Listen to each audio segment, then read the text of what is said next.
Bonjour et bienvenue dans l'épisode 6 de la Minute Culture. Aujourd'hui, une fois n'est pas coutume, on a aimé un magazine, mais pas n'importe lequel, le premier numéro de Slash Magazine. Alors, Slash, pour ceux qui ne connaissent pas, c'est un site internet lancé en 2010 qui se veut un peu être le Wikipédia de l'art contemporain, puisqu'il peut être alimenté à la fois par des artistes et des institutions culturelles. Alors oui, c'est très parisiano-parisien, mais justement, l'avantage de l'édition papier, c'est qu'elle recense vraiment le best-of du site internet. Donc on retrouve les meilleurs artistes, les meilleures œuvres qui ont marqué la saison 2011-2012, et tant pis si on n'a pas vu les expos. Bon, c'est un peu difficile de se procurer le magazine à Lille, mais on m'a dit qu'il sera bientôt disponible en téléchargement sur le site internet, donc on vous invite à faire un tour sur slash.fr.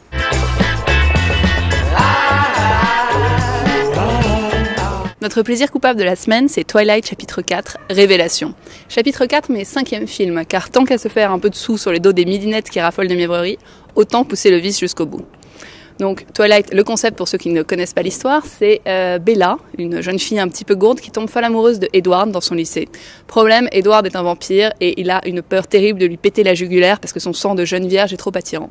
Vous noterez ici l'habile métaphore de Stephanie Meyer, l'écrivaine, pour nous faire comprendre que le sexe avant le mariage, c'est mal. Bon, à ce stade de l'histoire, plus trop de soucis. Bella et Edward se sont mariés, ils sont partis en voyage de noces. Problème, dès le premier rapport sexuel, Bella est tombée enceinte d'un bébé mi-hybride, donc mi-vampire, mi-humain, qui lui pompe le sang avant de finalement la faire mourir. À la fin de l'épisode dernier, Bella meurt et se réincarne en vampire, et c'est là que reprend la deuxième partie de Twilight Révélation.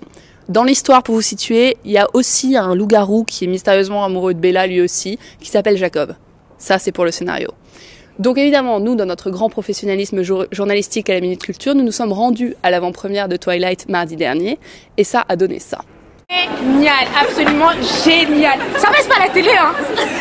C'est une web télé, t'inquiète pas. Ah ok, non, c'était vraiment génial, les effets spéciaux, tout ce qu'on a ressenti, je sais pas, l'amour et tout, c'était magnifique, magnifique, magnifique, à voir, absolument à voir. En fait, il y a des passages très surprenants, la fin en fait est très surprenante. Voilà. Bah, j'ai pas pleuré. D'habitude, je pleure tout le temps, j'ai vu, mais là non. Donc voilà. C'était assez bien, mais c'était assez cucu. Bon, là, c'est du film, mais non, sinon ça va, c'est sympa. J'ai adoré quand elle lui a fait le petit diaporama.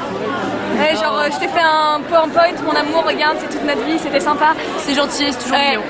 Pour une fille. Et alors, Team Edward ou Team Jacob? Et Team Jacob. Charlie.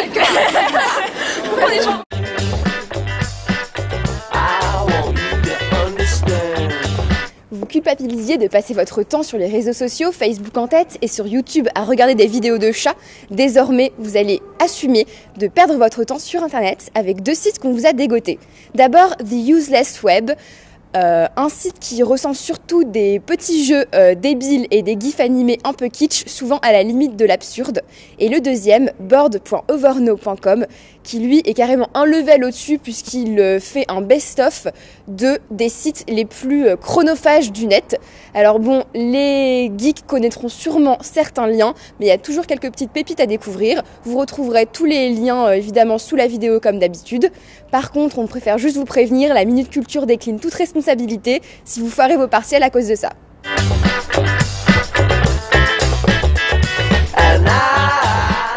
Si vous ne vous êtes jamais rendu au Splendide de Lille, c'est peut-être l'occasion ou jamais. Le 26 novembre, vous avez un concert de Bad for Lashes. C'est l'artiste anglaise Natasha Khan. C'est le petit chouchou de Björk et c'est une excellente chanteuse qui fait des très belles mélodies sombres et fantastiques. On s'y prend avec un peu plus d'anticipation pour vous recommander de prendre vos places pour Stomp, qui sera au Colisée de Roubaix du 4 au 8 décembre. Stomp, c'est un groupe complètement délirant qui fait des percussions à base d'instruments domestiques. C'est une expérience folle et incroyable à voir au moins une fois dans sa vie. Enfin, un peu plus intello, n'hésitez pas à vous rendre aux dernières conférences proposées par les Semaines européennes de la philosophie. Du 21 au 28 novembre, table ronde, projection de cinéma, débats et conférences autour du thème « Quel réel ?», une jolie façon de faire allusion à l'île fantastique. I wanna be your